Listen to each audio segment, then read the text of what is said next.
আসসালামু আলাইকুম। এই যে আমার ছোট ছেলে দেখেন তাল দিয়ে খেলা করতেছে। ভাদ্র মাস চলে গেছে, এখনো তাল পিঠা খাওয়া হয়নি।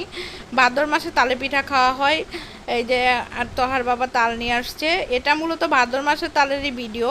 এটা আমি হচ্ছে তাল ফ্রিজে এই তাল চিপে রেখেছিলাম।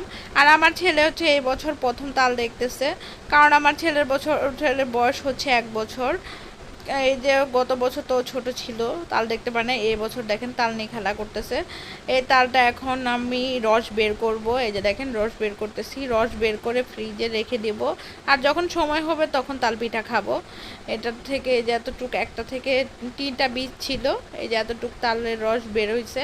যেহেতু এটাতে পানি বেশি দেওয়া যায় না, এটা মানে রস বের করতে অনেক কষ্ট হয়। দেখেন রসটা কত ঘন।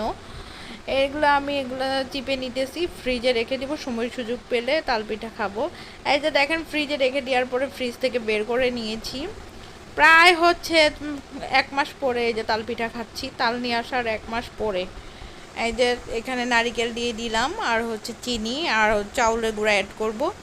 অ্যাড করে হচ্ছে ওই যে তালের যে বড়া পিঠা, আমি যশোর অঞ্চলের পিঠা বানাচ্ছি, আমাদের অঞ্চলের পিঠা অন্যরকম। আর যশোরে যে পিঠাটা বানায় তা তেলের ভিতরে ছেড়ে দেয় বড়ার মতো করে, আমার কাছে বেশ ভালোই লাগে। নারিকেল বেশি করে দেওয়া লাগে ওইটাতে, আর হচ্ছে চিনি আর চাউলের গুঁড়ি দিয়ে বানায়। এই যে আমি বানাইতেছি, যেহেতু আমি বানিয়ে অভ্যস্ত না, তারপরেও চেষ্টা করতেছি বানানোর জন্য। এই যে দেখেন মোটামুটি ভালোই হচ্ছে বানানো।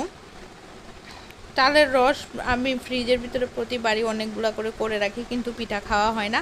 পরবর্তী টাইমে তোহার বাবা যখন ফ্রিজ খুলে দেখে অনেক দিন হয়ে গেছে, এগুলো ঢিলি ঢুলি ফেলে দেয়।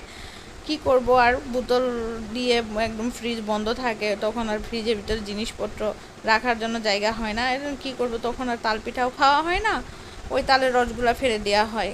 যে আজকে দেখেন তোহার বাবাকে বলে নারিকেল নিয়ে আসা হয়েছে, নারিকেল খালা কুড়িয়ে দিয়েছে। খালাকে বলছি নারিকেলটা কুড়িয়ে দেন। আর এই যে পিঠা বানানো হচ্ছে। পিঠা দেখেন কি সুন্দর লোক আসছে, পিঠাগুলো মশমশা হয়েছে, অনেক সুন্দর হয়েছে। আর এই পিঠাটা খাইতে অনেক ভালো লাগে আমার কাছে। আমাদের অঞ্চলের পিঠার চেয়ে এই পিঠাটা অনেক ভালো লাগে। আমাদের অঞ্চলে এই তালের পিঠা অন্যরকম, আরেকদিন আপনাদের দেখাবো অবশ্যই। এই যে দেখেন, এটা হচ্ছে পাশের বাসার ভাবিকে দিতে যাচ্ছি।